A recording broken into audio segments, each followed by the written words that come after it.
Ce moment improbable où Aquaman a utilisé son propre sang comme arme. C'est dans le tout récent numéro 2 de la nouvelle série Aquaman que l'on retrouve Arthur Curry. Un jour, alors qu'il traversait une porte Oméga, Aquaman fut baigné dans une lumière surnaturelle nommée l'Azur, qui est réputée pour être l'essence même qui confère aux créatures aquatiques leur pouvoir. Et ce voyage le transforma à jamais. En pénétrant dans l'Azur, il rencontra des créatures mythologiques, des reptiles colossaux et une sorcière des marais, révélant un aspect sombre et ancien de son royaume. Capturé et emprisonné, Aquaman croisa le chemin d'un magicien légendaire, Arion. Ce dernier lui enseigna l'art de contrôler l'eau dans son propre sang, une discipline ardue qui nécessitait une maîtrise parfaite de soi. Aquaman apprit à réintégrer le sang extirpé de son corps et à le transformer en une arme redoutable. En effet, il pouvait désormais créer des jets de sang capables de terrasser ses ennemis. Après avoir dompté ses nouveaux pouvoirs et purifié les océans de leur impureté, Aquaman fut acclamé par les créatures marines. Arion lui-même s'agenouilla devant lui et le proclama Dieu.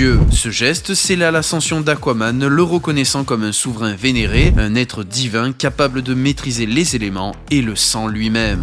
Bien que tout le monde attend avec impatience l'arrivée de Lobo sous les traits de Jason Momoa, personnellement cette nouvelle série de comics me donne vraiment envie de voir un film Aquaman bien sombre et violent au cinéma. Hésite pas à me dire en commentaire ce que tu en penses et quel acteur tu verrais dans le rôle d'Aquaman. C'était Petit Thanos, je te fais des bisous, peace.